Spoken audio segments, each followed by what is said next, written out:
Tampaknya, saat ini kita sedang menyaksikan hal yang belum pernah terjadi sebelumnya, yaitu penurunan populasi beberapa spesies serangga yang berperan penting sebagai penyerbuk, rantai makanan bagi makhluk lain, atau pendaur ulang unsur hara.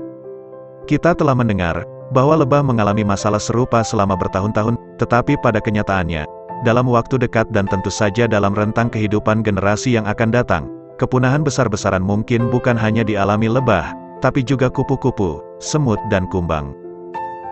Karena serangga-serangga tersebut berperan penting bagi ekosistem alam, dan para ilmuwan mengatakan bahwa penurunan populasi mereka akan membawa dampak yang mengkhawatirkan. Populasi serangga terancam terutama oleh alih fungsi lahan dan praktik pertanian intensif yang menggunakan pestisida kimia dan herbisida secara berlebihan. Pemanasan global juga turut berperan dalam permasalahan ini.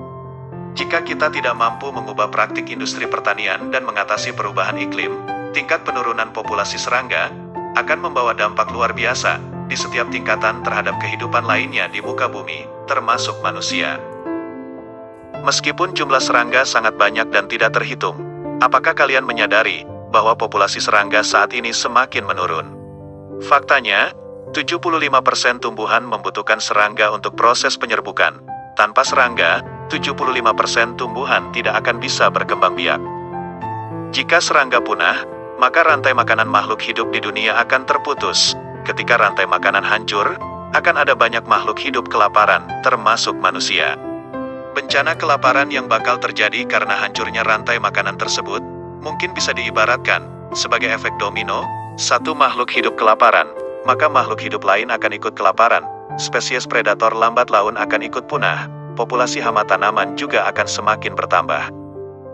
Bumi juga disebut-sebut akan berubah jadi kamar mayat, karena tidak ada serangga yang mengurai bangkai makhluk hidup yang mati, termasuk hewan dan manusia.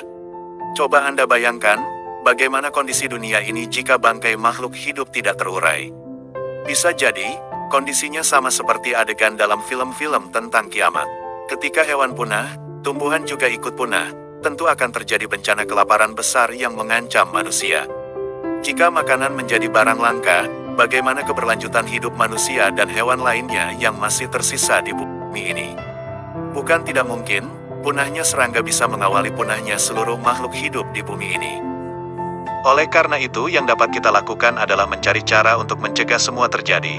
Setidaknya ada upaya dari kita untuk mengendalikan hama dan serangga secara biologi. Sebagai langkah awal, upaya dapat dilakukan dengan melepaskan atau mengembangbiakkan predator alami ke habitat tersebut. Sementara itu, pelestarian alam adalah tindakan untuk menjaga spesies tertentu dari kepunahan. Pelestarian alam dapat dilakukan secara in situ maupun ex situ. Pelestarian alam in situ dilakukan di habitat asli spesies tersebut, sementara pelestarian alam ex situ dilakukan di luar habitat aslinya.